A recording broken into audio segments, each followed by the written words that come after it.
Yo. What's up, guys? Sorry. I shot cologne in my eye this morning, dude. It took me a second to get it out of there, man. It was a bit rough. Yo, Samara, what's up? DZA, what's up? Wick, what's up, buddy? What's up, everybody? Good morning, good day. How are you guys?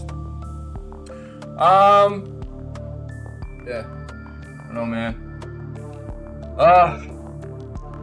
Things with the stream are getting ironed out. It feels good. Sorry that I was a bit late after the montage there, but you know, cologne in the eye thing. I slipped whenever I was spraying it, dude. My finger slipped. And shot a bit high there. Shot a bit high. Felt bad. But we're good. We're here. We're here. We got it. Today will be day 7 of Disco Elysium. Yeah. So that'll be fun. We've got yesterday was a great day of Disco Elysium. It was really, really cool. We got a lot done. We got the armor boots, which was a task. I wasn't sure if we were going to be able to get that done. So that was really neat. And yeah, today we'll move on to day 7. So we've got all kinds of fun things lined up. After we do what we do. You know what I mean? You know what I'm talking about. The video gaming news. Yeah? So, let's go ahead.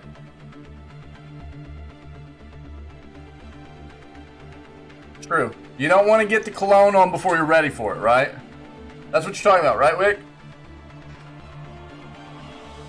Here, I got you, buddy.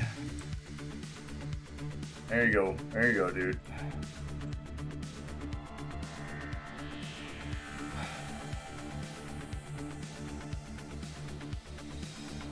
There you go, buddy.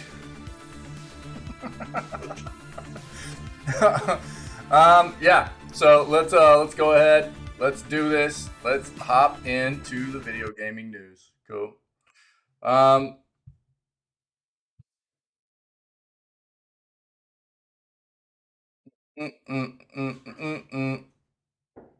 Yo, just in case you were wondering, this is what we were listening to this morning, okay? Some of the Subnautica vibes, man. Really cool soundtrack.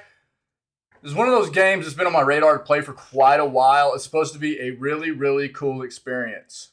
And I would like to play it at some time before too long. So we'll probably try to get into this game at some point in the near future. But it has a really good OST too. So check it out. Yeah? Yeah. Now let's do this. Let's get into the news, man. Let's get into the news. Yo, Samara, what's up, my friend?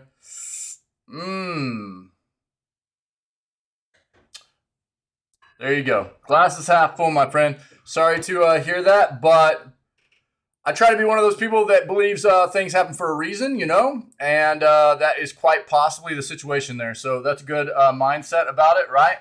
Glass is half full. You do you, my friend. And, you know, it's good stuff. Good stuff. I'm sorry to hear that things didn't work out, but, you know, better to maintain a positive spin on it rather than dwell on it and let it affect you moving forward. Yeah, for sure. It's good to see you, my friend. And DZA here as well, my dude. All right. Let's get into this new stuff. Turn that off. All right, we should be good. Let's go. Thanks, Samara. Thank you. Netflix is revealing Dragon Age Absolution release dates. So we'll take a quick peek at that. Yeah. Gamer's off today. No work for Gamer today, dude. That's what I'm talking about. Yeah. What are you playing today, Gamer? 3-day weekend, baby. Dude, let's go.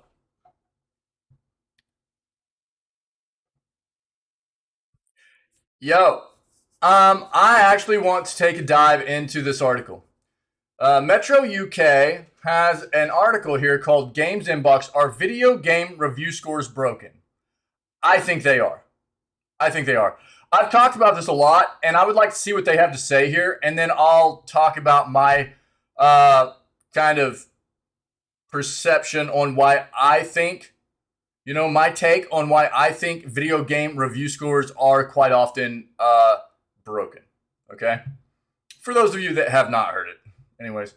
Um,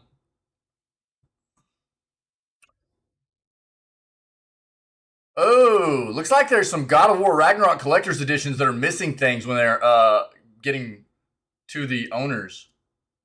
Raining all day today? Vibe killer? No, dude. Rain is good stuff. What are you talking about, bro? I know you be vrooming around in that lifted Prius, dude. Rooster tail in the water everywhere. Rain makes corn, dude. I gotta get a corn emote, dude. That's gotta happen. That and oh my and praise glob. Those are two emotes that are gonna have to happen really really soon. Those are the next ones, no doubt. The corn just comes up too often, dude. It has actually become the thing about this channel. It's hilarious. I don't know if we're gonna come across it in the news. And relax, buddy. Oh, dude. Um, we touched a bit on it yesterday about and look, this is video gaming news, not just news in general. But we come across a lot of Twitter stuff because inherently the gaming industry uses Twitter or has traditionally used Twitter to a great extent as a platform to talk about video games, promote video games, things like that, right? Well, this whole like $8, verification process thing that came out, it has created a hot mess, right? Um, that should have a kappa behind it or a /S gamer because I know that you're lying, dude.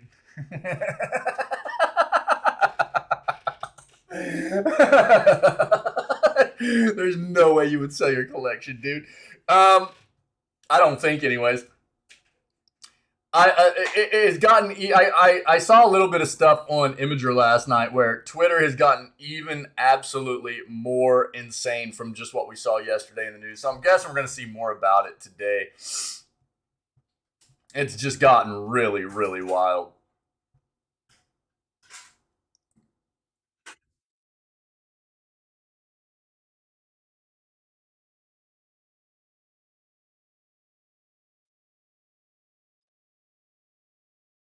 Wait, what? Next free Epic Game Store game reportedly revealed. Yo, am I still logged in here or not?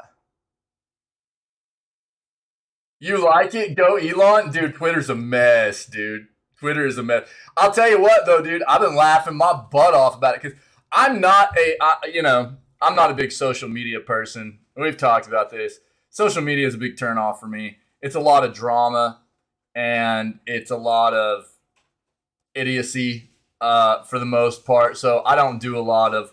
It's a lot of fake. It's a lot of fake too. So I don't do a lot of social media. Whatever. Everybody else, you do you. Whatever. I just don't participate because it's a turn off to me. But I have a Twitter account, obviously, for the channel, and I'll throw some announcements out here and there and stuff like that. But it has been an absolute crap show of late, and I have found it to be quite hilarious. I mean, there have been verified accounts coming up for like Nintendo of America featuring like Mario flipping the bird. You know, an account for like President Bush talking just wild stuff. And it's not really President Bush, but it's like anybody can just go make some verified account. And it's just wild, dude. Twitter is a hot flipping mess, man. And what's funny is that it was like they were trying to promote it as, we're doing this to get away, as a way, as a barrier to keep trolls and bot accounts away from the platform, dude. All it did was like, yo, Keith, what's up, my friend? All it did was like give these trolls like an easier way in for like better trolling. You know what I mean? By the way, check this out. Hey, man, thanks, dude. Yeah. Good point.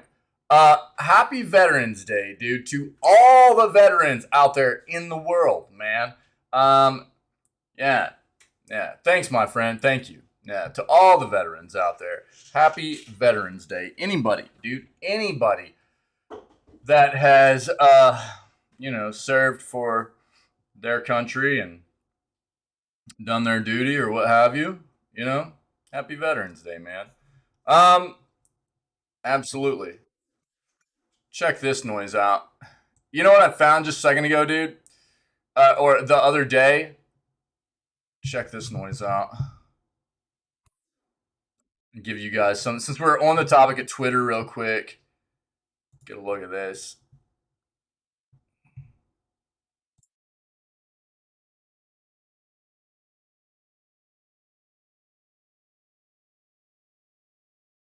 Here.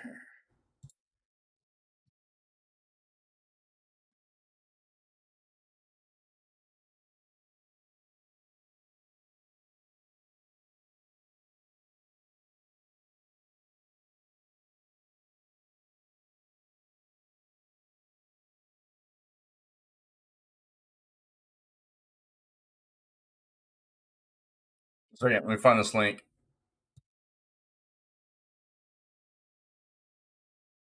There we go. Here. Right there in chat. Right there in chat. Dude, this was actually from a stream back early in Scaretober, if I remember correctly. But I just got this highlight made, and it's just it was funny that this happened accidentally and appropriate, I think, kind of right now. For how people are feeling about that platform.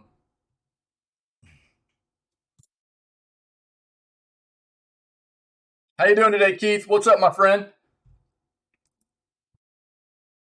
I know you had a long day yesterday, dude. Did you finally get to relax a little bit?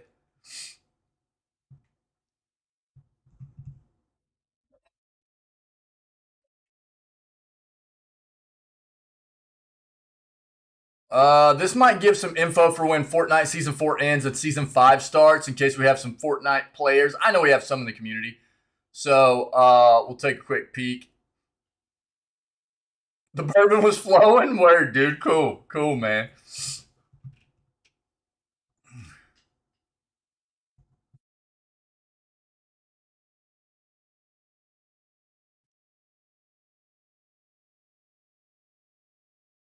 Yeah, we know this as well. Google has already started processing refunds for the Stadia purchases, things like that, for anybody that bought into that service, the hardware, things of that nature. Even though it's not shutting down until about 2.5 months from now. Well, no, about 2 months and a week from now, roughly. But they're going ahead and processing those refunds for people. So if you're a Stadia owner, that should be coming your way.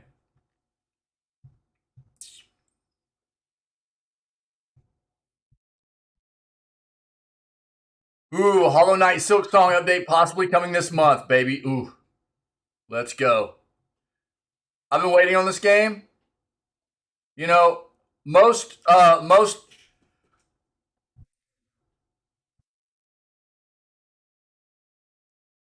was gonna take a shot at Wick there real quick, but I'll hold off. All right. Most people that really enjoy Metroidvania games and especially individuals that have played through the first Hollow Knight game have been anticipating Silk Song from Team Cherry for a very long time. And we need this.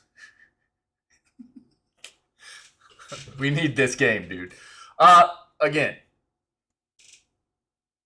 Oh. Yeah, I didn't even think about that, dude. Good point. I don't know that we'll get anything today. You know when we are going to see something? Wick. Wick's talking to me, by the way. You know when we are going to see something come, Keith, for sure, is the like the winter game showcase. You know, we got winter game showcases coming up. Like for instance, PC Gaming Show on November 17th. We've got this happens a few times a year, right? Where we get these like clusters. Like for if you remember in June is usually whenever E3 happens, right? But E3 has not been present for virtually 3 years now. Even though people will still refer to it as E3, it hasn't been an actual production for 3 years now. So what has happened is a lot of these gaming developers and stuff, they've been holding their own, the publishers, developers, things like that, they hold their own showcases. And that happened in June. And then there's usually one towards the end of the year, and that's what's coming up, right? So I don't know if we'll have anything today, but we have gotten like just a little bit of stuff here recently that has kind of hinted at the fact we'll probably get some news on Redfall, and we'll get some news on Starfield coming up here at the end of the year in some of the end of the year showcases. So if we don't hear anything today, which I wouldn't hold your breath for, it's possible. I wouldn't hold your breath for it, though. It's a safe bet we'll get something new in these kind of end of the year showcases here. Actually, we got 6 days until the PC Gaming Show happens, and we'll try to watch this live on stream. Yeah, this will happen at noon for us. So we'll be roughly 6 hours into our stream at that point on the 17th, which will be next Thursday. So next Thursday, we'll watch the PC Gaming Show live starting at noon. Okay? So plan for that.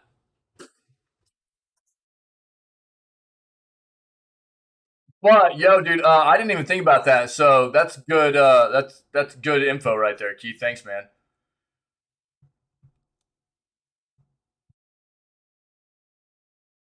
Let's go ahead and look at our other search real quick.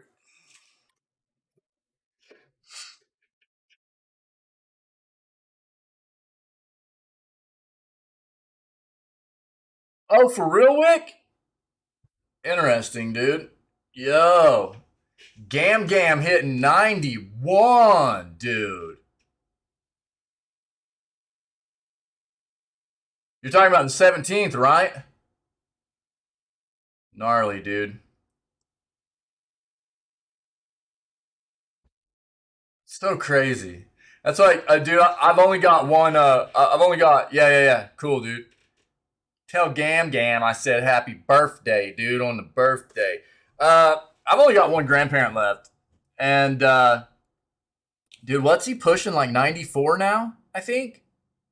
And going strong, dude. He just had a fall that scared the crap out of me because all I got was pictures before anybody said anything to me, and it looked really rough.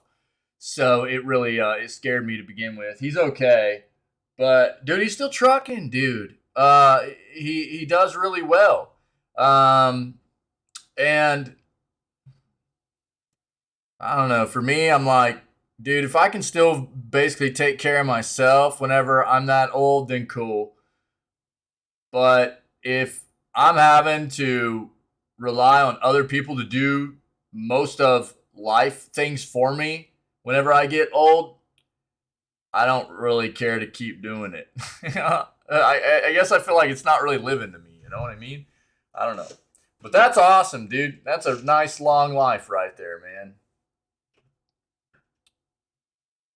Yeah, Amazon's running a 3 for the price of 2 offer. Um, so is Target. I'm surprised we haven't seen anything about Best Buy yet, because usually those 3 big retailers do that at the same time. So just know we've already hit on this.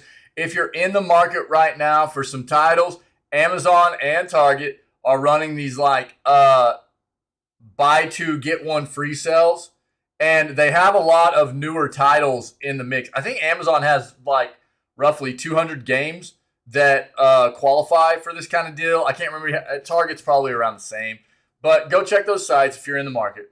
Again, don't forget that at the end of this year, there's going to be a lot of sales. So do your due diligence on really, calculating whether now is the time to buy, or whether it might be worth your time to just kind of hold off until a little bit later on this month, okay?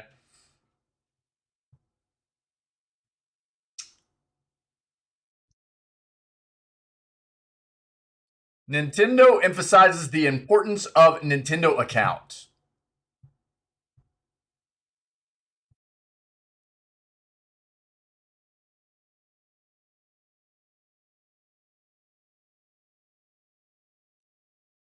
Well, there's your Starfield stuff, Keith. uh, top 12 world's most anticipated video games for 2023. They have number 1 ranked being Starfield. I don't quite often dive into lists like this on our news segment because it's just quite often a subjective kind of thing for whoever's writing the article.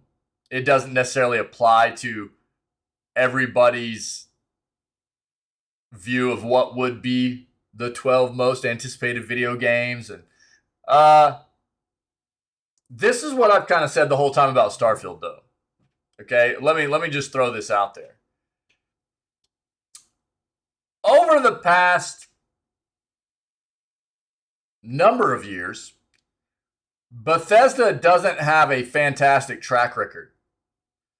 They've lost some clout, as it were, with a lot of gamers, a lot of fans, I think, of that developer. And I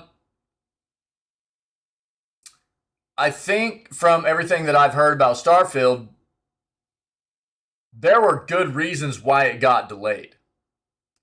One of the more significant ones that I heard of was that the space flight, the space travel was not good.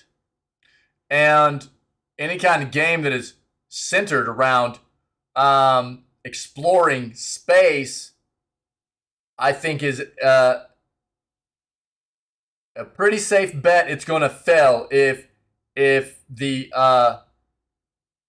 development of the incorporation of the user's ability to fly and explore in space feels terrible, because a lot of people want that to feel very good.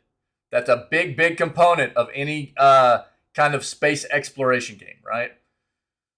So, while I would say that I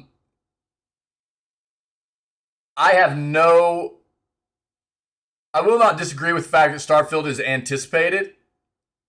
I think there's a reason why it's anticipated, and it's not necessarily about the hype. I think a lot of it is about wanting to see whether Bethesda can actually develop some good quality gaming content again.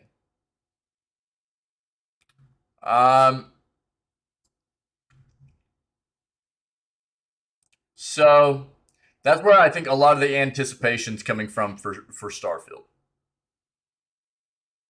And we'll see. We'll see. I hope.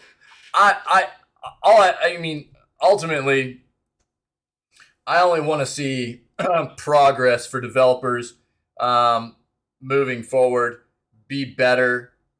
You know, not releasing games that feel like you kind of got duped out of your money, or we want to see progress. We don't want to see developers feel like they're leaning on a title or leaning on their own name just to get people to buy their products and things like that. But it happens, right? And I think Starfield's going to give us a pretty good look at what Bethesda is going to be capable of moving forward after what we've seen over the past half decade from them.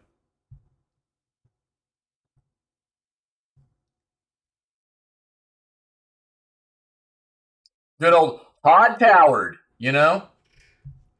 Hod Towered.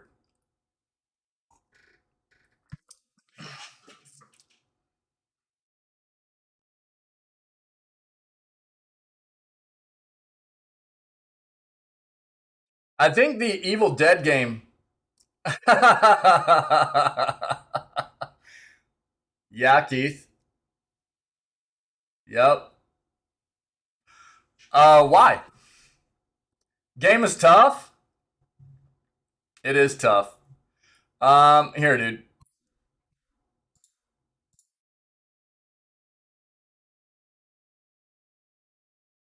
Yeah, I've got almost 1,500 hours in Rocket League. Yeah, dude.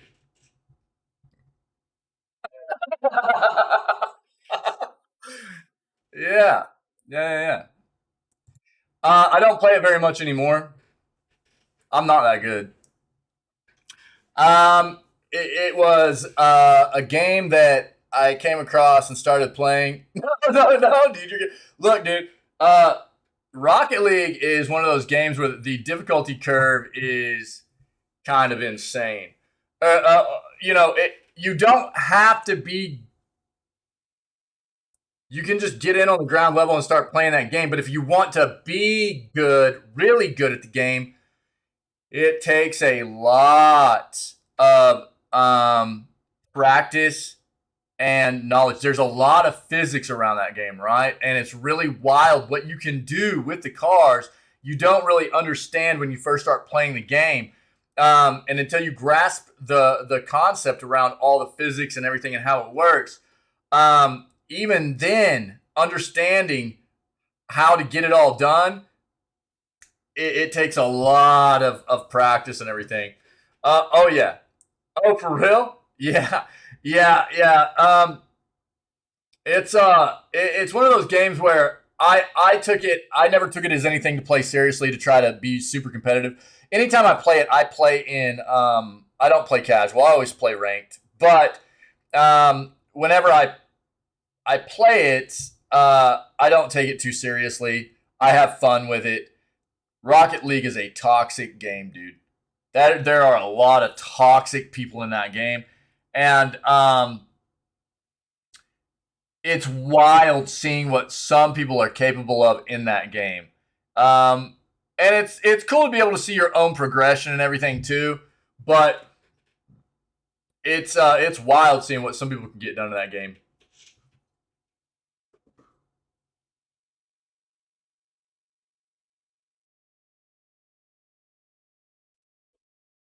What? Oh. That's what I thought you meant, but I was like, dude, how did that autocorrect to that? Barrier of entry for that game is insane. What do you mean?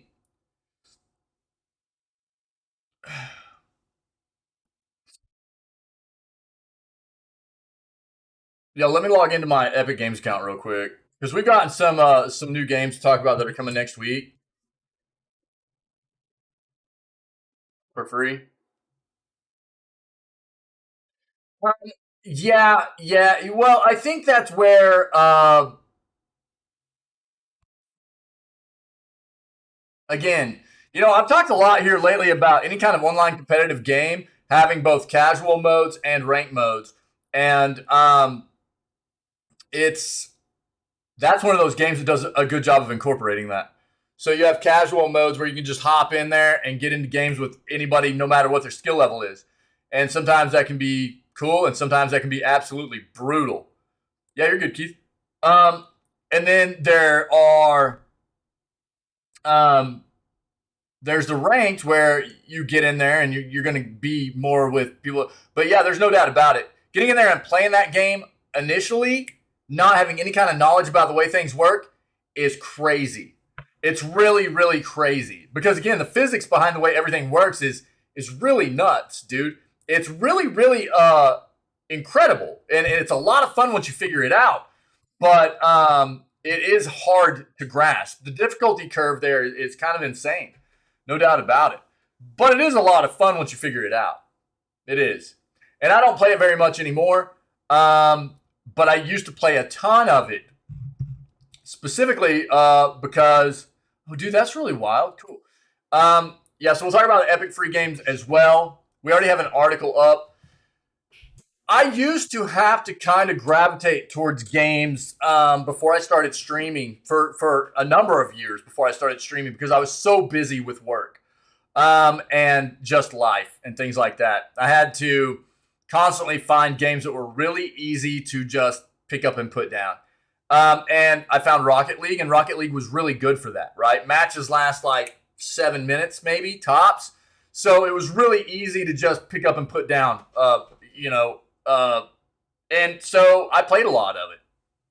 And I didn't have to invest my, into stories and quests and stuff, even though I love that stuff. I didn't have time for it. And quite often I'd find myself in spaces where I would like to pick up a game, get invested in it, and then all of a sudden something would come up and I wouldn't be able to play the game for like days at a time. And I'd be trying to go back to it and be like, okay, where was I? What do I need to be doing? And that was always tough for me. I hated that. So a game like Rocket League really filled that kind of need for me. And I enjoyed it very much. Yeah. But I can understand the difficulty is definitely there for it. And I can understand how it can be a turnoff for people for sure.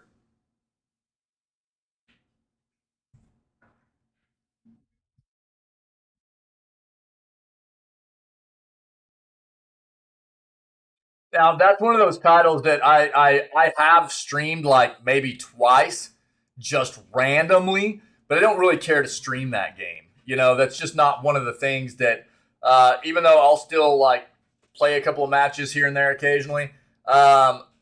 Usually, if I do it off stream as just like a couple of matches to dive into before I shut down the PC for the night or something like that after I've been working on something to just kind of like release my brain. You know what I mean? That's about it.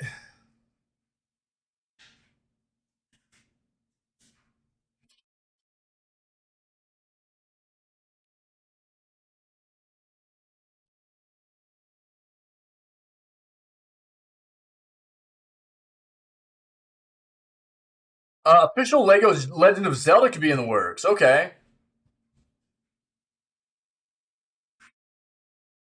There are some people in that game that do some absolutely amazing stuff. It's wild watching some people play that game. It's really cool just watching some of the competitive Rocket League stuff. Like I said, occasionally, I like to watch competitive fighting games, especially Street Fighter. I don't know why I gravitate towards Street Fighter a lot. Oh, here you go. Starfield fans think something big is happening very soon. We'll take a look at that. So there you go, Keith. We got some Starfield news. I occasionally will watch a little bit of competitive Rocket League because those people at the top of that game are nuts. It's crazy what they can do in that game.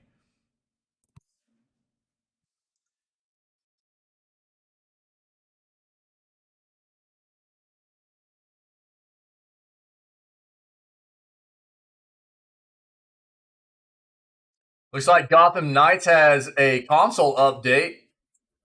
Take a quick look there.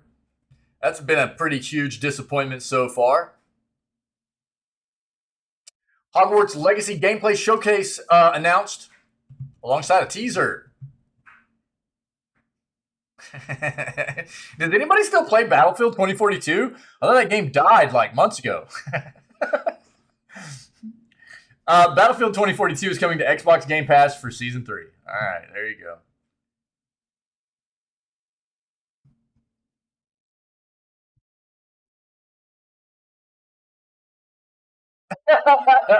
Look, dude, the $8 Twitter Blue stuff is just insane.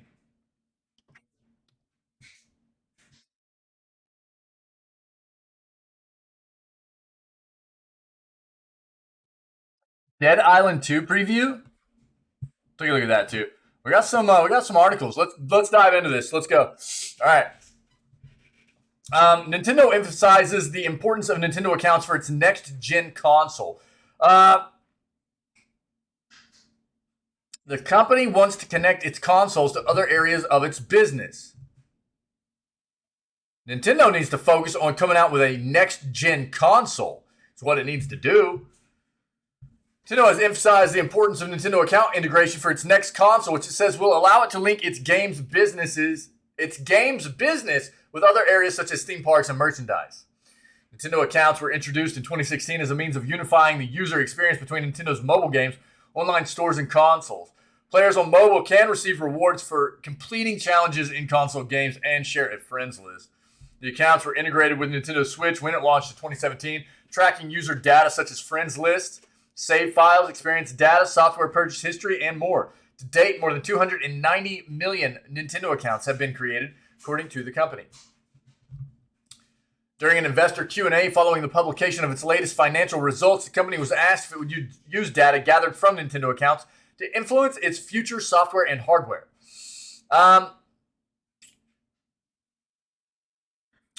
Director Ko Shioda responded by saying that Nintendo would consider how to more easily connect its game business to experiences outside of gaming in future. Something he noted would be important for its next console, which we have no idea when that will even come out.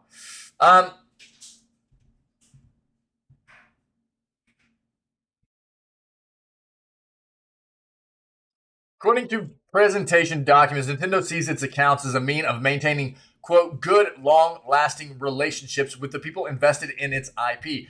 In its latest financial results briefing, the company said it would use the accounts to unify the experience across platform generations in addition to adding value-added products and services for the user.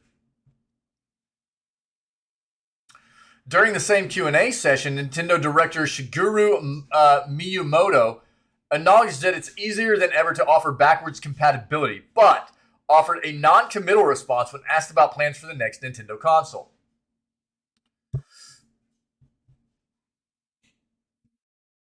Earlier this week, Nintendo announced the formation of a new subsidiary company with DNA Company Limited, the Japanese firm behind many of its mobile games. Yeah, we talked about that.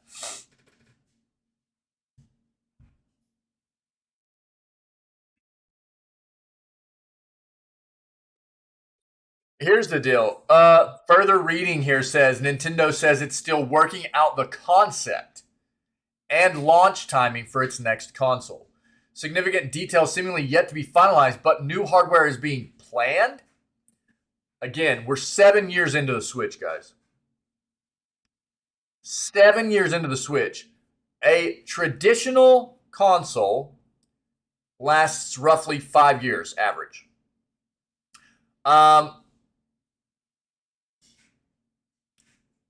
Technology evolves so fast, right? That that is about the extent of what a normal console will last before a company is like pushing out their next iteration. And now, just because this is the norm doesn't mean that's the way it has to be necessarily. No. But we're also talking about the Switch, which is not a traditional console. This is a console, mobile console, that has kind of a dual personality, if you will, as docking in to be able to be played as a traditional console as well. But it's built on mobile technology, meaning smaller hardware, which is not pulling in as much power, right? It is not, it's just not as powerful hardware as you'll see in a traditional console. It is also, at this point, 7-year-old technology, if not older, right? And therefore, I mean, I've been talking about for the past year, especially, I've been able to tell just in about any trailer that comes out, you can tell, and it's not the developer's fault, it's the hardware that their software is being built on. It can't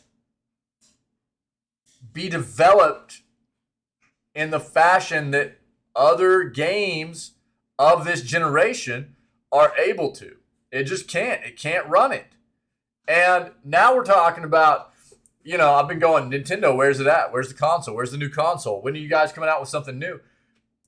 The most recent things I've heard is this, which is basically super vague, as well as the fact that Nintendo has been talking about trying to push out the Switch to maintain viability for 10 years before they push out a new console. I mean, I guess, look, here's the thing. If it's still selling, then why wouldn't they, right? But for me, as somebody in,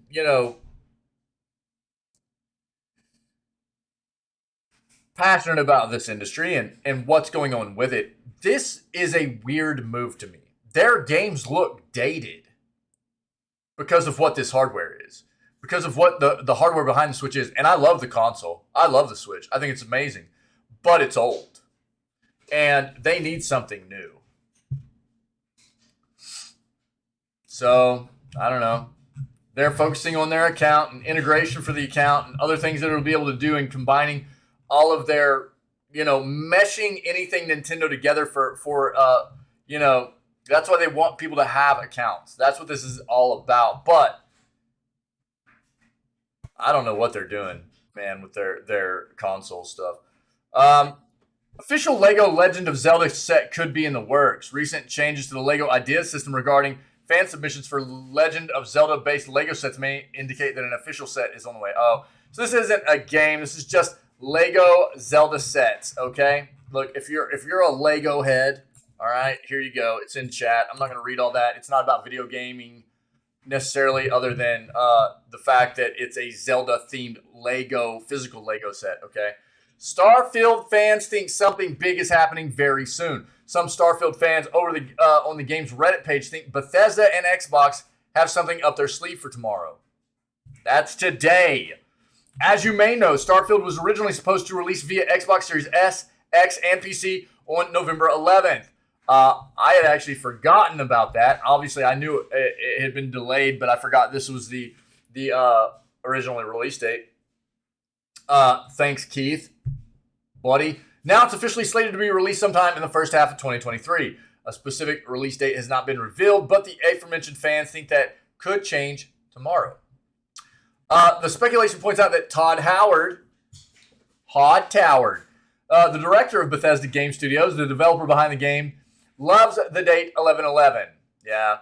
How much truth there is to this, who knows? But Skyrim also released on 11/11, and for what it's worth, there's only one more big event between now and the game's supposed release window.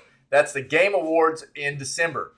Unless the game is getting a release date, then tomorrow seems as good a time as ever to make an announcement. I have a feeling Bethesda won't let the 11/11 date go to waste, reads the Reddit post. I know video game companies normally don't acknowledge their OG dates, but Bethesda is different.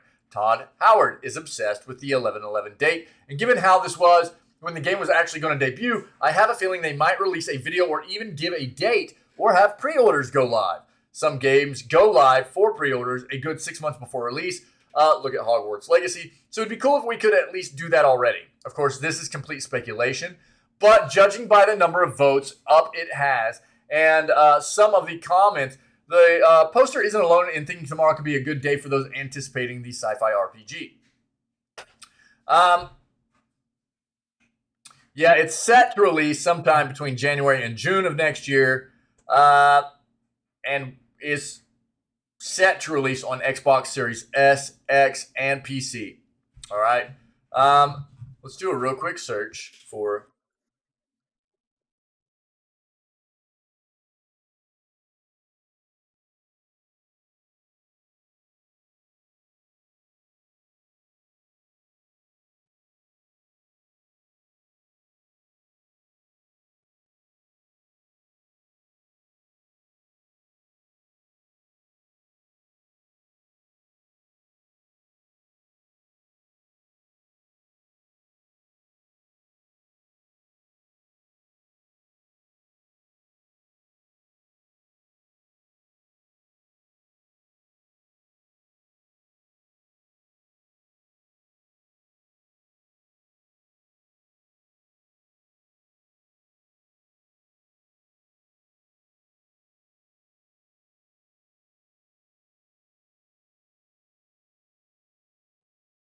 Nothing really yet. So, but there is obviously the potential for some news to come out later today. Yeah, for Starfield, and we'll try to pay attention and see if we can catch anything. All right.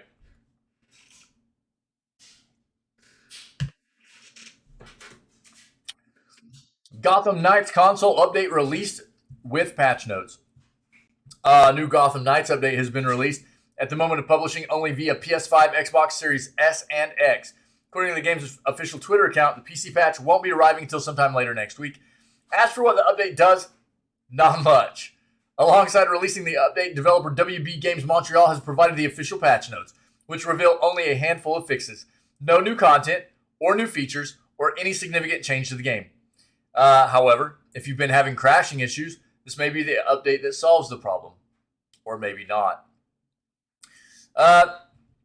While we know everything that the update does, we don't know how big the file sizes are across the various console versions of the game, which means we don't have any information on how long it will take to download.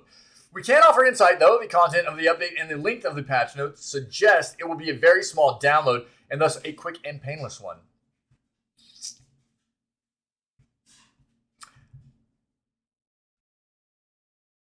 Yeah, mostly crash fixes. But, everybody go enjoy those 30 FPS, you know what I mean? I don't know what to say, dude.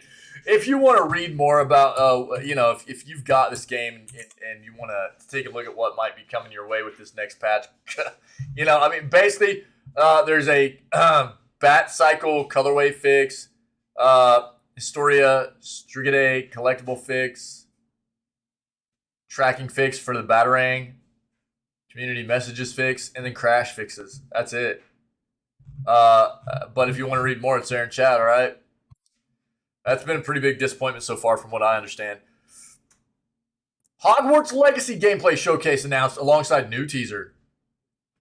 A new Hogwarts Legacy gameplay showcase has been announced alongside a new teaser clip. The showcase is set to go down on November 11th. That's today. And according to the game's official Twitter account, can we be sure that that's actually the game's official Twitter account anymore? Let's be honest here, right? Can anybody be sure that any account that's official on Twitter anymore is actually an official Twitter account? Is that... I think they're all official, right? I don't trust anything on Twitter anymore, dude. It will give players a small tour of Hogwarts Castle, a first look at the game's UI, a deep dive into the game's character creator system, and an introduction to combat. How long exactly the showcase will be, we don't know. But it sounds like it's going to be long if all of this is going to be showcased in a single video. Quote, your next adventure in the wizarding world is coming soon. On November 11th, experience a brand new look at Hogwarts Legacy during a gameplay showcase hosted on Twitch, says the game's official Twitter account. WB Games, Avalanche, and our community guest host, Expecto Go, will take you through a small tour of Hogwarts Castle, a deep dive into the character creator system, a first look at the UI, and an introduction to combat. We'll watch this. Hogwarts Legacy is slated to release worldwide on February 10th via Switch, PC, PS4, PS5, Xbox One, Xbox Series S and X, and is already available for pre-order. The game will cost $60 when it releases. Yeah.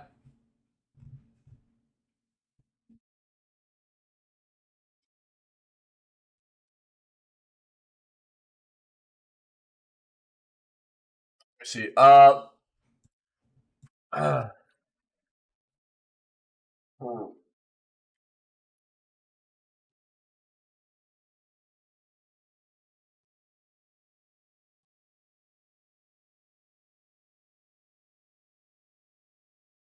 about we just go to YouTube? How about that?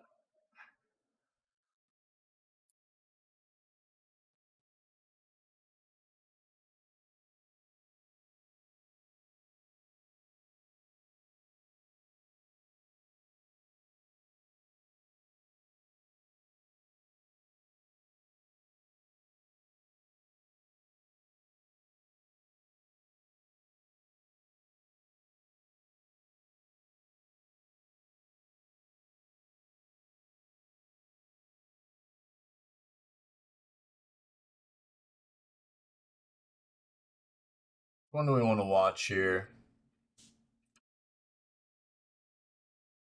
Where did that come from? Hogwarts Legacy. Let's see.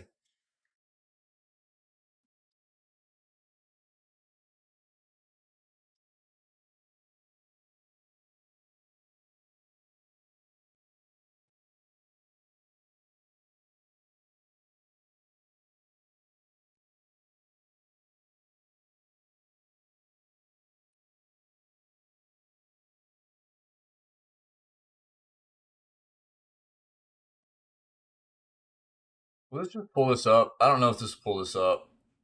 Hold on.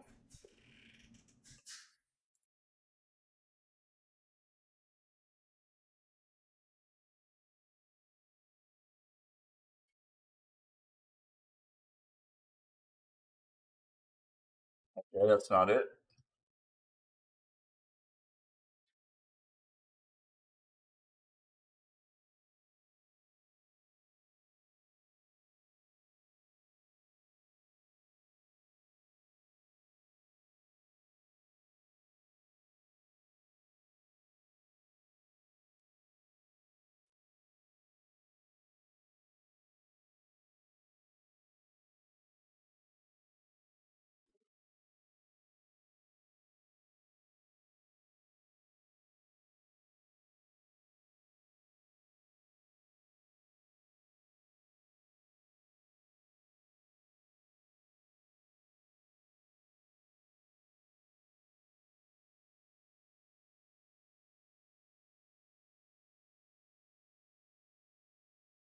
Interesting. Okay, let's look at this.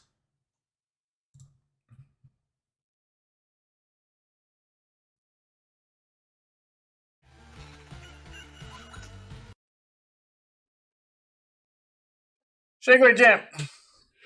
Thanks, DZ8.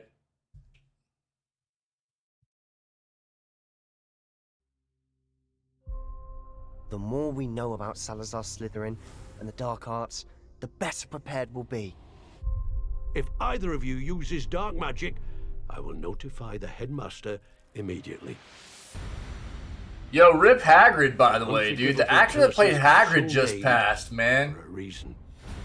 A F's spell in that to chat. save your life shouldn't be unforgivable. The dark arts seem harmless until it's too late.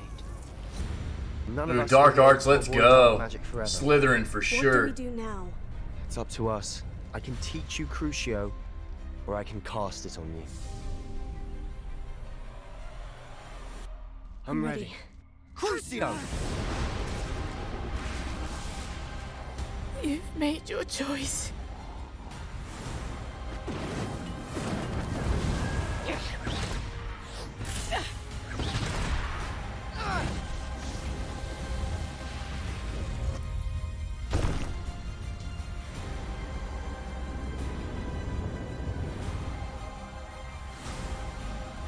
I gotta say, dude, I hope this game is good. I love Harry Potter, dude. What have the two of I you do. done? I hope this game's good.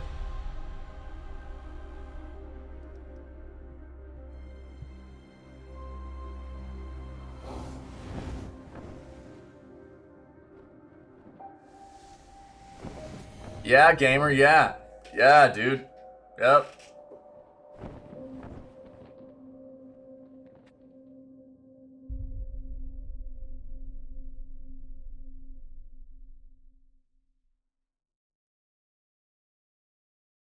It's bad, man.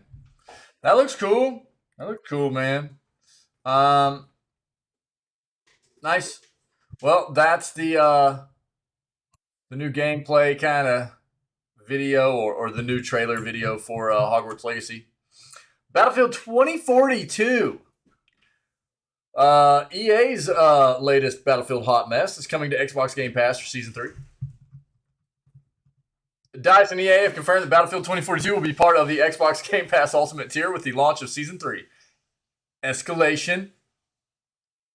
The news came by way of new development update video posted to the game's official YouTube channel, which also marks 1 year since the shooter's original release. In an accompanying blog, EA clarified the game will be added to the EA Access catalog, which is available separately or as part of an Xbox Game Pass Ultimate subscription. That won't be the only way players would be able to get their hands on the game for free, though, as the team also promised there will be free access periods across all platforms because nobody wants to buy the game. I can't. I'm sorry, dude. More details of that will be revealed at a later date. Meanwhile, Season 3 will also see a huge overhaul for the game's specialist system as DICE are reintroducing classes to the game. That update is set to arrive in early 2023 in the latter half of the season. Season 3 is apparently set to arrive later this month, although EA has yet to nail down an exact date. It will, of course, be followed by Season 4, but DICE has also confirmed plans beyond that too. Further in the post, it says, "We're also excited to share that we've recently started pre-production on all new content that will come after Season 4 next year. Our work on Battlefield 2042 isn't done. It stayed coy on revealing more than that, but there will be plenty to look forward to in the meantime for Battlefield 2042 fans. Season 3 of Battlefield 2042 will also include some new weapons, a new specialist, a new battle pass, and a new event." Look,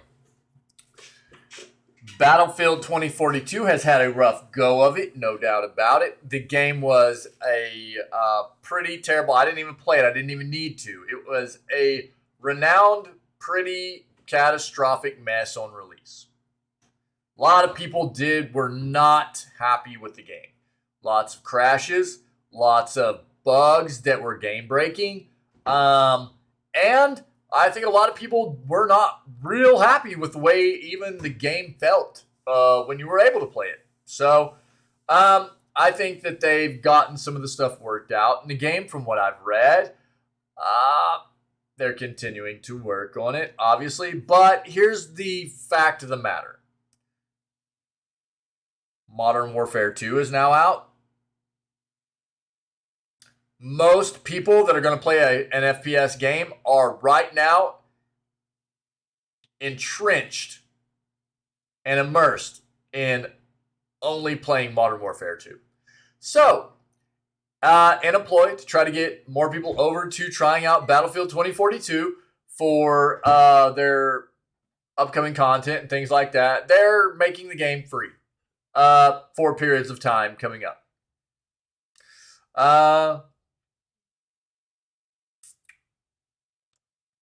We'll see how it goes for him. I don't know. I mean, if anybody has played this game, let me know how you feel about it recently. Anyways, let me know how you feel about what the game has to offer, you know? I'd be interested to know. Dead Island 2 preview, the first bite. Dead Island 2 is real and its combat feels good, but there are still so many unknowns that keep us from raising our hopes too high.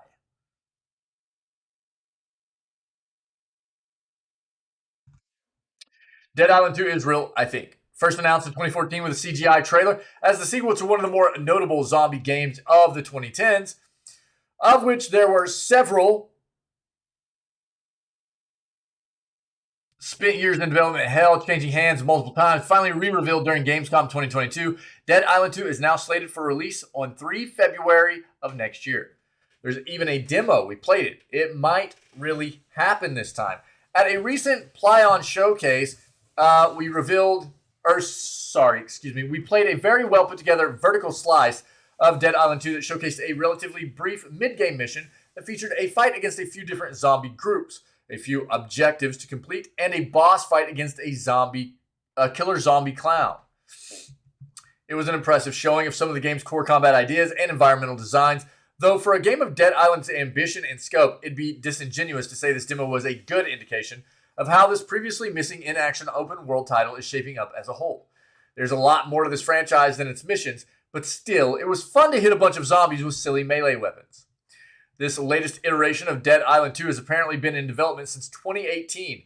It extrapolates on the Trouble in Paradise motif of the first Dead Island, which revolved around a zombie outbreak that took place on a tropical island resort. Look at this Giga Chad.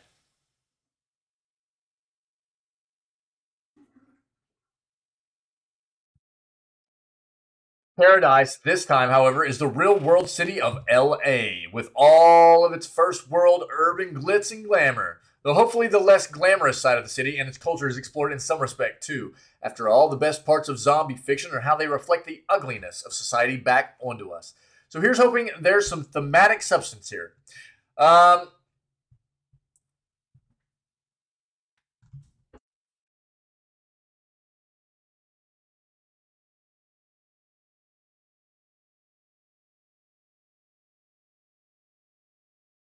Melee combat, they're talking about their experience with the demo here, okay? Melee combat felt satisfyingly hefty, thankfully, because that's your primary interaction with this world. Swings and strikes land with sometimes stomach-turning impact. The game also incorporates a gory dismemberment system, which focuses on allowing for locational damage, though it's often hard to pay attention to the nuances of the gore on screen when you're in the midst of fighting for your life. We had access to a couple of firearms in the demo, a revolver and an assault rifle, as well as a couple of throwables, a Molotov cocktail, and a grenade that attracts zombies to its location before exploding. That operated on a cooldown system. Throw one and wait for a little while before using it again. The shooting mechanics on the two guns we had access to felt unwieldy. But this is perhaps by design. Relying on your far more interesting melee weapons and their intricacies is where the moment-to-moment satisfaction of Dead Island usually lies. Like the original Dead Island, elemental effects are a key consideration, not just to maximize the effectiveness of your weapons, but in sizing up the various enemies that stand in your way. First major conflict in the demo came as we tried to restore power to a video game arcade in order to open an electronically locked gate. Naturally, there was a special kind of zombie that wielded shock powers and could zap us from across the room, which required a more considered approach. Another twist is that your protagonist is also infected with a zombie virus, and after some time you can trigger a berserk mode where your speed and strength are enhanced. You can go to town on your enemies with your bare hands, dealing a significant amount of damage in a short period of time. Star of the demo, however, was the clown zombie that acts as the mini-boss of the quest. Taking it out was an exercise in simply dodging its attacks and giving it a good whacking in between its attack animations, while managing the regular zombies that showed up to help him. The actual design of this character is what really stood out. The clown was unnerving, to say the least. Aside from a horrifyingly mangled zombie clown face, both of its forearms had been ground down to the bones, which had then been sharpened into spikes. Nice! It's gross, imaginative, but gross. What helped him sharpen his bone arms? How does he climb? Wouldn't his forearms just snap off without muscles to hold him in place? So many questions. That was the extent of the demo, which served as a taste of Dead Island 2's combat system and some of its weapons and enemy designs. What we didn't get a sense of was its open world structure and flow. We know the game's protagonist is infected with a zombie virus, a la Dying Light 2, that's what I was thinking. But how does that play into survival considerations? Marketing for the game also flouts a brash pop punk style, which is present in its various trailers, but that kind of aesthetic doesn't really seem to come through in the demo, or at least it didn't make a strong impression. Unless you count Amy's constant offhand quips as punk, that is.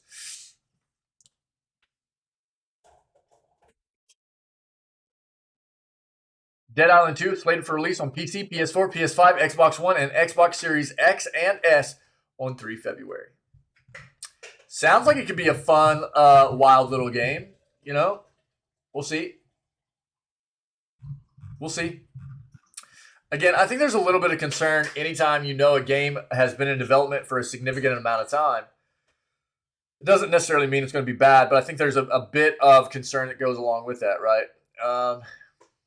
What we see right here, though, looks pretty cool. Netflix reveals Dragon Age Absolution release date in new trailer.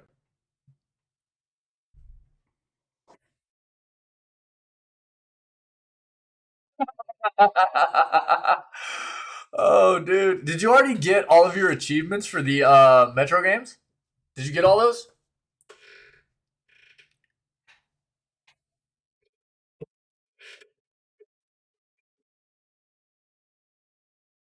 Over the summer, Netflix announced a new Dragon Age animated TV series dubbed Dragon Age Absolution. Initially, it was slated for release in December, and now we know it will definitely release on December 9th. Okay. So there you go. Dragon Age Absolution.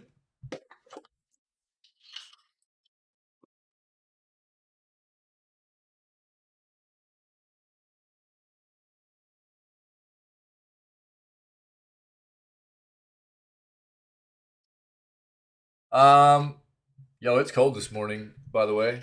What the crap? Interesting. Yo, check this out. Dude, it was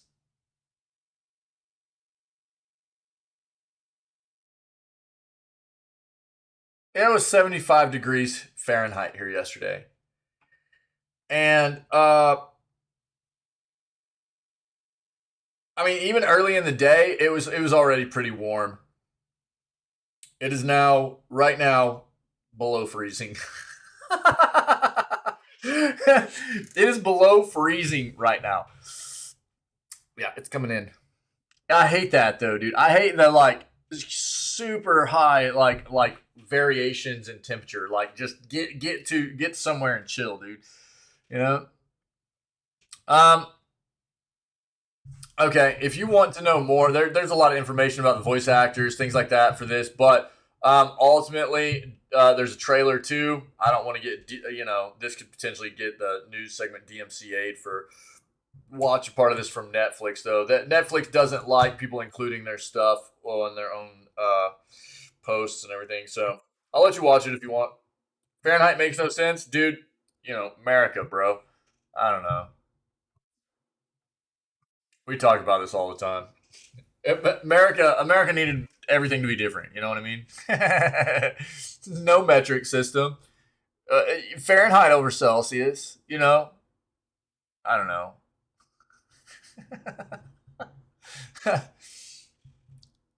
I guess at least our fries are still French. God of War review score debate, Indie World highlights, and The Last of Us multiplayer. This is the big thing for this was wanting to talk about the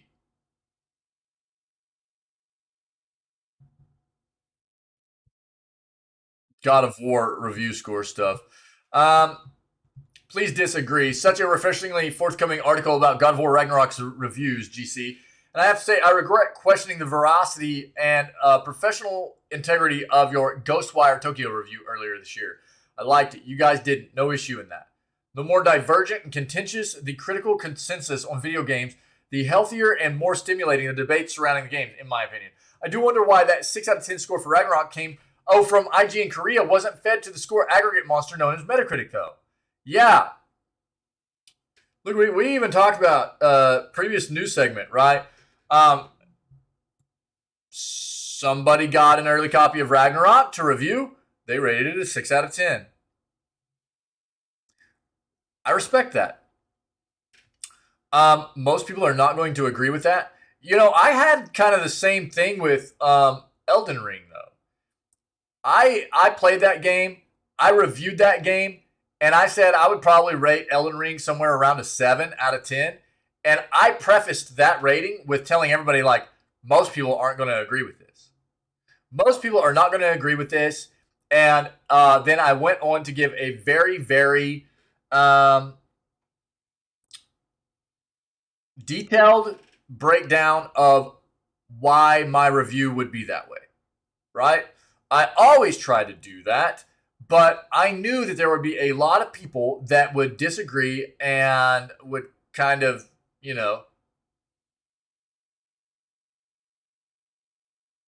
heavily disagree with that rating. I think the big thing is that everybody needs to understand that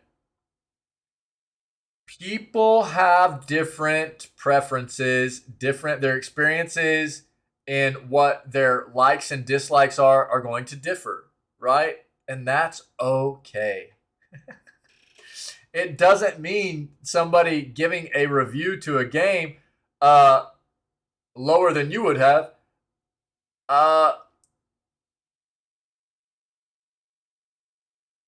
sets the table for them to be hated on or attacked or anything like that. That's actually insane. And that's what happened here, right? If you guys don't recall, this individual rated Ragnarok in an early score of 6 out of 10, and they got threatened with violence for it. Actually insane. For me, the critically polarizing likes of Deadly Premonition, Star Fox Zero, Binary Domain, The Wonderful 101, Near, God Hand, or indeed the aforementioned Ghostwire Tokyo piques my interest almost as much as the games that were unanimously praised. There's just something about a game getting scores ranging from 4s to 9s that really ignites the burning curiosity to ascertain my personal truth. I kind of find it disheartening whenever gamers dismiss a game because it didn't receive 9s and 10s across the board.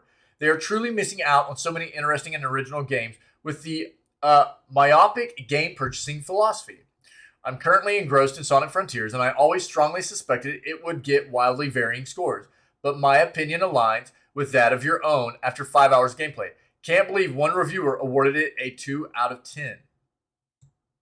Ludicrous. I mean, I commend the author for having the testicular fortitude to publish that scathing review. Perfect score. I have a love-hate relationship with review scores. I rate most films that I watch on IMDb, and am regularly shocked at how high some of the films have scored. I know there's a lot of paid-for scoring these days, and that's a topic for another day. Yes, that's something that I'm always very worried about. But after some consideration, I've come to the realization that my scoring methodology is very much not the norm.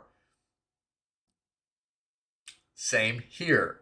For instance, my 10 out of 10 is reserved for a fantastic film that I have watched several times and am always captivated by. Having watched thousands of films that only few to achieve a 10 are Blade Runner, Stand By Me, and Jurassic Park. Now, I accept there are issues with all three of these films, such as the infamous cliff where nowhere T-Rex scene, but to me, they're truly fantastic. If I jump over to IMDb and look through the user scores of recent releases, it seems to be mostly 10s and 1s. And then it hit me. My scoring methodology, where 10 is reserved for the very best, is used far more casually by the general population. In the same way, I've never scored a film 1 out of 10. I suppose I wouldn't sit through a 1 out of 10 to even feel I was in a position to score it. But jump to IMDb reviews and you'll find a plethora of 1s sporting comments such as, "This film was boring."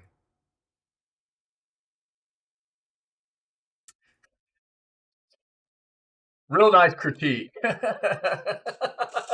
know what I mean? Yeah. My scoring methodology applies to games as well. Though I don't rate them officially, 10 is the best of the best. The games that had a lasting impact on me. If I rated a game as 6 out of 10, I would be saying it was being average.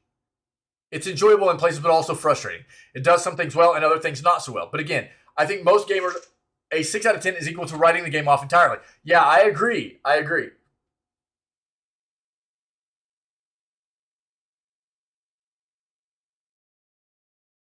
Yeah, exactly, gamer. Yeah, I'm the same way, dude. I'm the same way. But there are so many people in the world that just can't grasp that concept. You know what I mean? And look, I think that it's good for people. I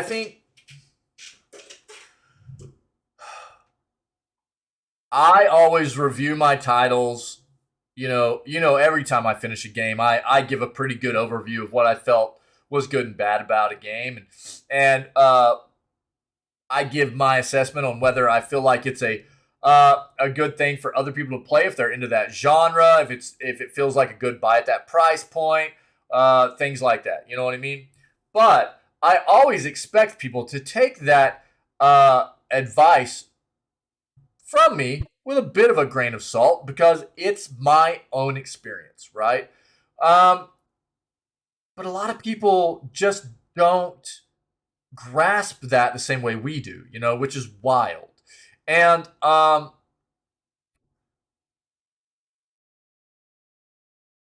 think that reviewing is a very good thing, and quite often I'll look at games on Steam, especially games that have just come out, and what I look for, and I'll show you one of the things that this individual is talking about right now. Right, we'll just go to the wish list real quick.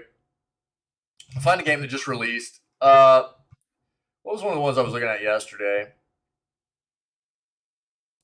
So, The Unliving is a game that looked kind of cool, but it's actually only got 60% positive of roughly 150 reviews right now, right? So, if you take a look at this, this is what I think is, and this is what this article is talking about as well, right? You'll find in a review process where you'll find people, good stuff, bad stuff first. This is what I always look for in a pretty good review, right? To get an idea of what I might experience in my own playthrough of a game or my own, viewing of a movie or a show, right? I'm looking for somebody that's going to point out pros and cons. Yeah? Rather than somebody that goes,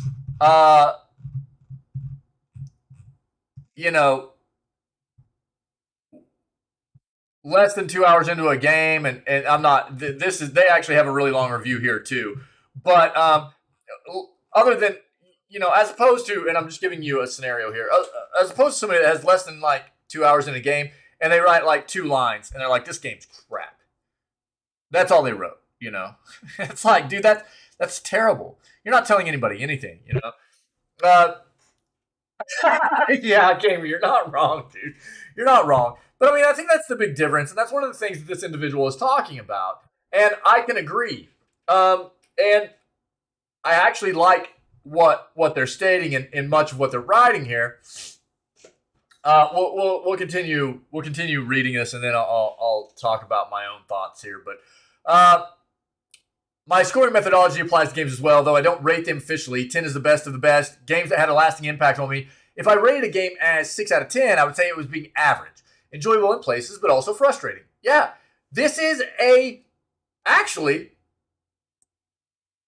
Saint. Disco is amazing. Disco is amazing. And we had a great day yesterday, and I am really excited to keep pushing today. We are just hitting in-game day 4.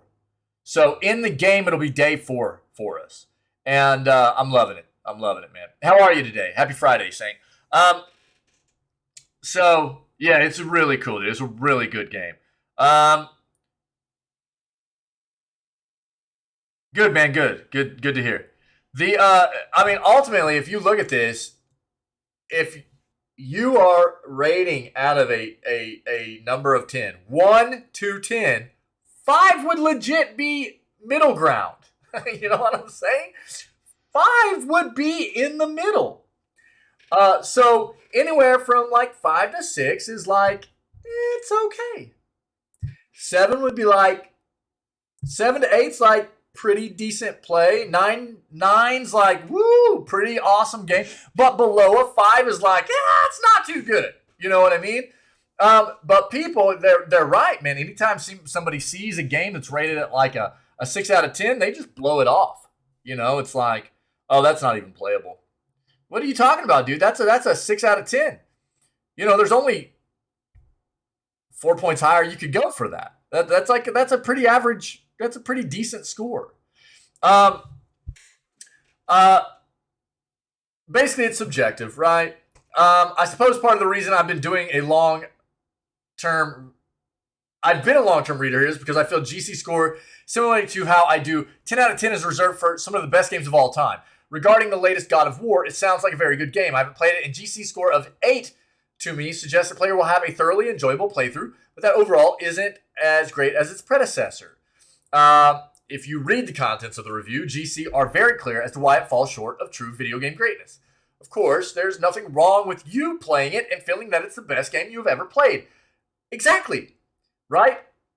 Everybody's experience is going to be subjective, and everybody has their own respective views of what they're trying to get out of a gameplay. Everybody has actually, genres that they gravitate towards that is going to influence whether or not they like a game more than another game, or they rate it higher than something. There's all kinds of stuff.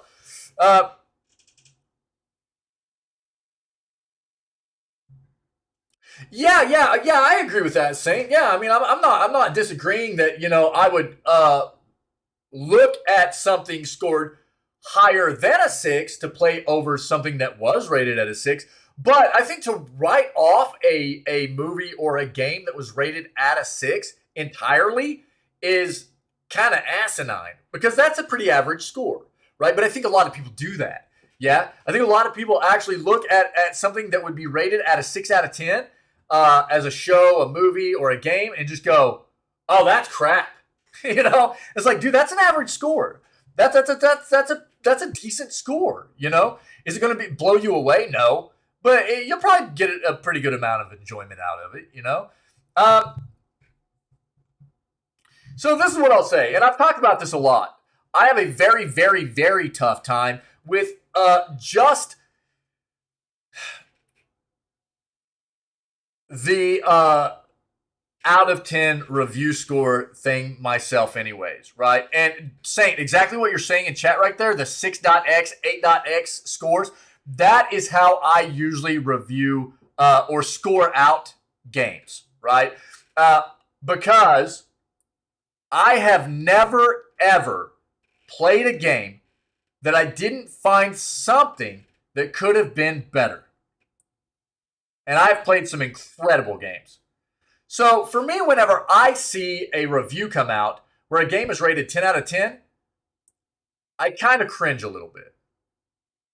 Because to me, what that is saying is that whoever reviewed that game is saying that, and I see it all the time. I see games rated as 10 out of 10 all the time. And it is really off-putting to me. For instance, and again, Elden Ring, I played on release. I played it on PC. And random emote time. Get your random emotes in there. I saw 10s everywhere. And I was like, this game is not a 10. I think there are a lot of people out there that are, fanboys or fangirls or whatever of certain kinds of games or developers like From Software and Soulsborne games.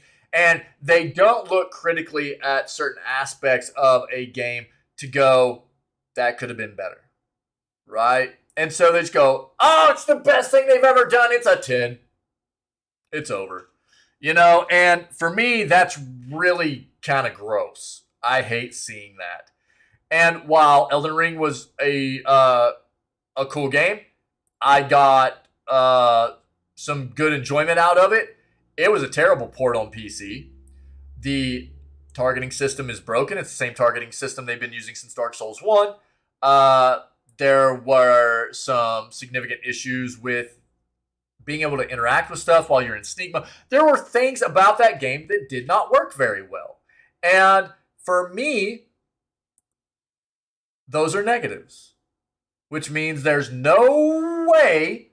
And again, I even understand that like on console, that game felt a lot better than it did on PC. So I understand why there are people that are going to review it higher on a console than they would on PC. There are still aspects of that game that weren't going to feel good. There was the same thing. The sneaking, you couldn't interact with stuff. I had,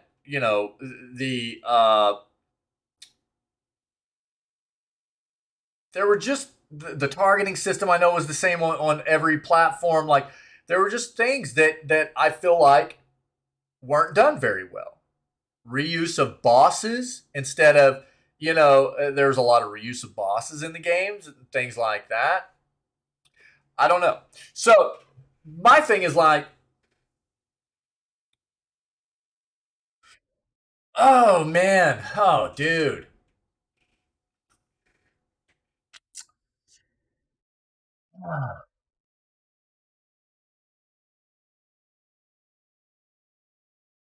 Yeah, I wouldn't even rate Disco right now. You know what I mean? I wouldn't even rate Disco right now because I'm not finished with it.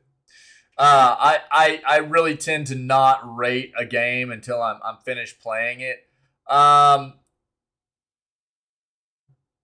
Dead Space 1 and Dead Space 2, I would rate over an 8. Those games were a lot of fun. I enjoyed them immensely. We played those recently, and I absolutely enjoyed the Dead Space games quite a bit. And for how old they are, too. For how old those games are, they still feel really good. Dude, what? Well,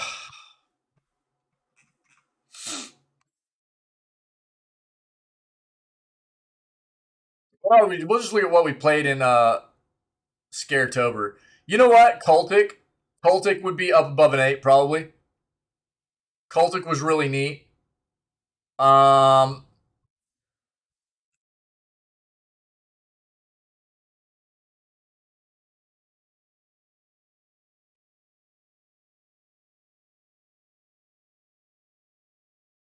I think this is the thing.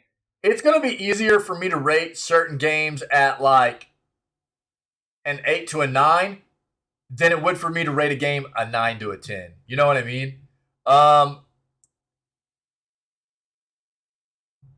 We played Cult of the Lamb not that long ago, and that game was really cool. It was a lot of fun, but I would probably rate this closer to like somewhere between a 7 and an 8 because I had a lot of bugs and it was a lot of fun. I had a lot of fun playing this game, but I had a ton of bugs. And it has 4 different difficulty settings. I played it on the hardest one, and it felt trivial. It didn't feel hard to me at all. You know?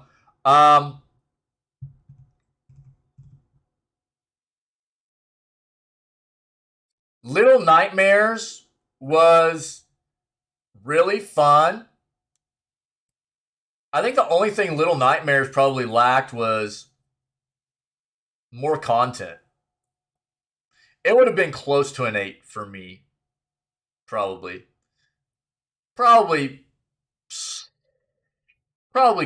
somewhere between a 7.5 to an 8. Little Nightmares 2, I almost flushed it multiple times. The game felt terrible. The Outlast games would probably be close to an 8 as well. Those were really cool games. Outlast 1 and 2. I've played some pretty cool games here lately, man, that felt pretty nice. I'll tell you what, though. There are going to be a lot of people who probably disagree with this. We just played through 290 hours of The Witcher 3. I don't ever want to touch that game again in my life. Never, ever, ever again. Ever. There were a lot of things that felt good, and there were a lot of things that felt really, really bad about that game. And playing that game, I haven't even played Cyberpunk, but playing that game and then seeing what happened with Cyberpunk really feels bad for CDPR, and seeing that they didn't improve. It looks like they regressed. They got worse moving on from Witcher 3 into Cyberpunk. And I hope that they do better moving forward. But I'm really scared about anything that comes out from CDPR moving forward. The Witcher 3, I would probably put it about a 6.5 to a 7. Somewhere around there. Valheim? Probably above a 9. This game is awesome. Valheim's cool. So those are some more recent games that I've played. And where I would rate things. But again, I mean, that's just some. And I mean, honestly, I would have to. I should probably. I mean, I would need to go back and take a critical. That's just like a real quick peek and off the top of my head, kind of throw down on some stuff, for you. So I don't know. But again, I think for me, it's really hard for me to rate something just a 1, a 2, a 3, a 4 like that. I would much rather rate on a kind of decimal system as well, go for like a 6.8 or a 8.2 or something like that, because there are so many people that just, it's a 10. And it's like, dude, if that's a 10 out of 10, You're saying it's a perfect game. You're saying it's a perfect title. And I've never, ever, ever played a game that didn't have something that could have been better. And a lot of people are going to go, well, that's kind of critical. And yeah, it is. Probably. But it's also part of holding developers to a higher standard. You know, we've been duped a lot in the past on a lot of different titles. And I think there needs to be more of a standard held for developers in pointing out certain things that could be better. Does it mean that the game is terrible and that it's necessarily a game-breaking thing that should result in the game not being played? Absolutely not. But I think people pointing out the areas where a game could be improved is great feedback. You know? I'll get off it. But I am highly critical of the fact that so many people are just so quick to throw out 10s. And I do think it's absurd that people just steer away from games that get a 6 to, like a 6 to a 7 rating. That's pretty solid, man. That's pretty solid. It's not like that's a piece of trash, So, I don't know.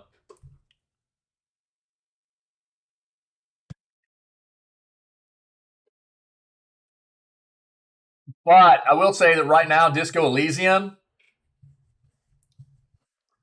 is going to be, if I was to rate it right now, it would be rated very high. It's a very cool game, man. It's a very cool game. I enjoy it very much. I have I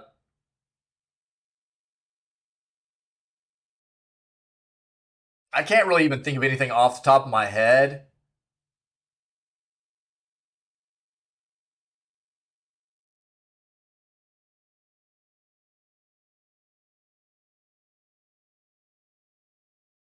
As a real criticism for the game right now.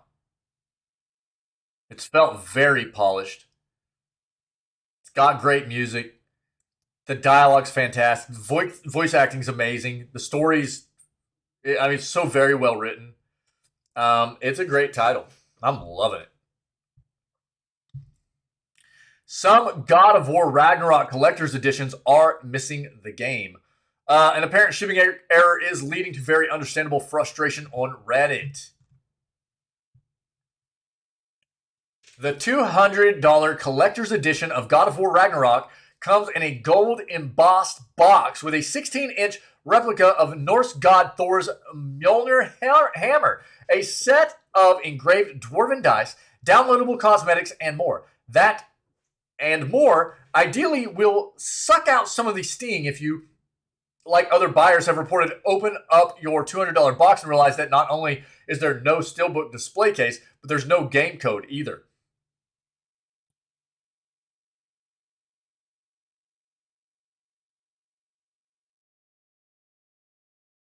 Hey, cool, man. I haven't played either one of those, so I'll have to check them out, Saint. Cool, man. Thanks, man. I don't even know if I've heard of Abduction, but I've definitely heard of The Witness. I'll have to check them out. Thanks, buddy. Yeah. This is, usually if I play like a story-rich, choices matter, CRPG style game, it's a combat focused game as well. We've played over 300 hours into both. We've played Pillars of Eternity 1, we've played Pillars of Eternity 2, we put 300 hours into both those games, and we've played Tyranny, like, what we put over, like, I can't remember, it was creeping on, I think it was over 150 hours into that game, maybe, so it's kind of interesting diving into a game like Disco that doesn't have a focus on combat, And I don't mean interesting in a bad way. It's unique, I feel. For me, anyways. It's a unique kind of experience when I'm so used to playing these other games that have so many similar kinds of mechanics and gameplay mechanics in the games, but there's no combat. It's kind of wild. It works very well, though.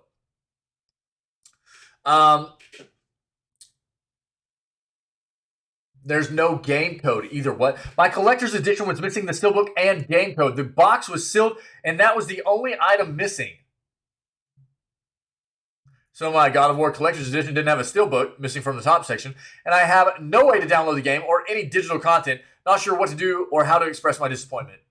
Steelbook case digital code combo was already annoying without this apparent manufacturing blunder. When the Ragnarok collector's edition was announced earlier this summer, with custom items and downloadable content but no physical game to plop inside of the very expensive steelbook case. Ian Walker wrote for Kotaku that it seems the game industry is becoming increasingly hostile to the concept of ownership, which can be worrisome as older online storefronts are phased out. So you pay a premium for physical for the $200 cases and the $70 games, but you still might not get what you wanted. It appears that most collector's edition errors involve both a missing steelbook case and game code. But one Reddit user who has since created a Twitter account at HelpUsSMS, dedicated solely to seeking rectification and compiling examples of similar errors, received 2 codes for the same in-game cosmetics, instead of 1 cosmetic code and 1 game code. And thus far, the lack of perceived urgency in Sony's efforts to resolve these issues is only leading to more frustration. Oh, yikers, man. Were you able to get this resolved? Another user asked him. In 5 to 7 days, apparently, they responded. Holy crap, dude. My boyfriend and I waited in line tonight to get God of War tonight at midnight. We purchased the $200 collector's edition. We opened it up and no steelbook case and no voucher code for the game. Now GS is closed as it is almost 2 a.m. This is unbelievable.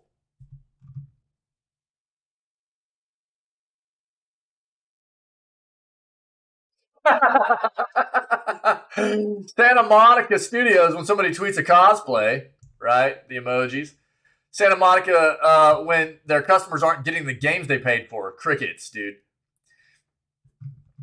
Other people report similar waiting times and difficulty in commanding Sony's immediate attention. It's unfortunate that Sony has pretty much gutted their online support at Ask PlayStation no longer responds, and there's no email either. Help Us SMS told me over Twitter. So we have to either wait on the phone or wait for an online chat. And if you've ever bought anything before, you know how long that can take. Sony did not respond to requests for comment in time for publication. Yo, that feels really, really bad. Really bad. Okay, yeah, the next free Epic Game Store game reportedly revealed. Here's what we've got.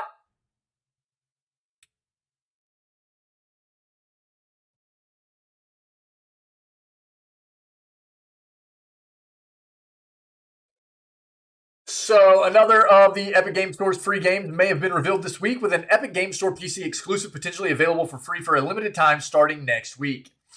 That game is Evil Dead, the game, an adaptation of the Evil Dead series, which briefly made an appearance in the Epic Game Store's free game schedule. However, it didn't stay there for long, so people aren't sure what to think about the next free game offerings at this time. News of Evil Dead, the game going free for a limited time, first started circulating Thursday morning when people noticed that the lineup of free games included the new Evil Dead title. It was supposedly going to be free for Epic Game Store users starting on November 17th, where it would remain free for a week alongside another game, Dark Deity.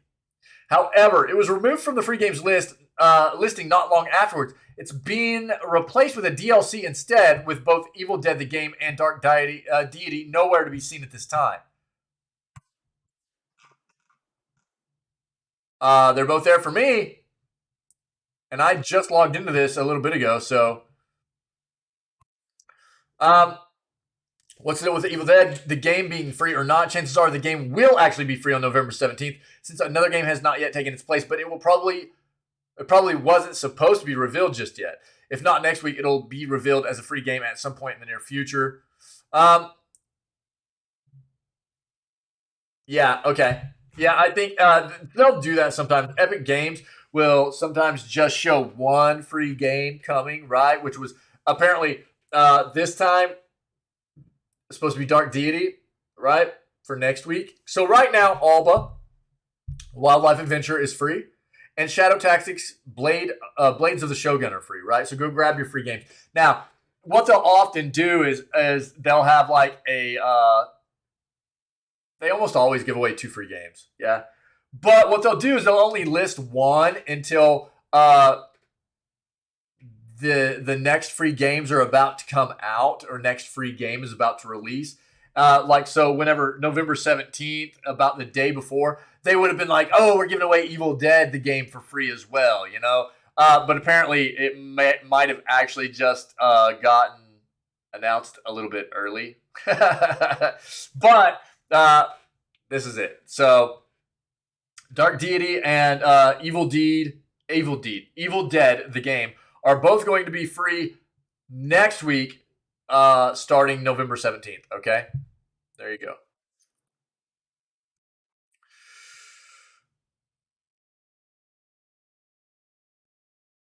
That's Blank webpage. So here's my final article for the day.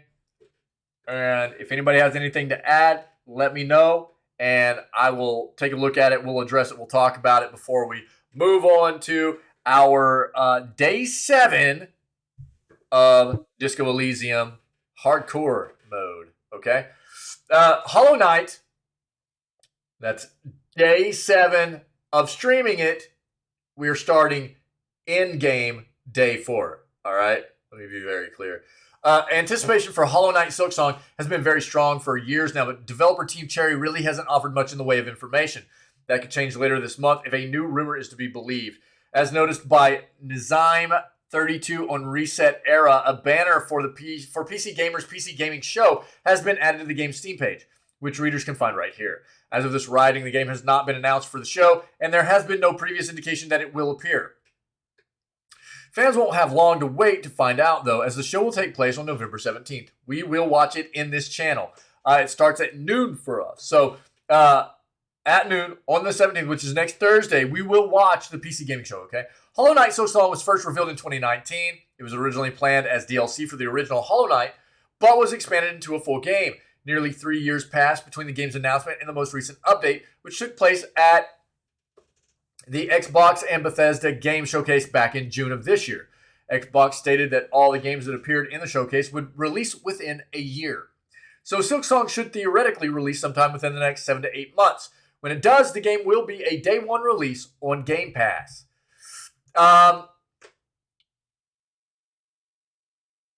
Yeah, the original Hollow Knight released in 2017 to strong reviews. We played it last year on stream. It was amazing.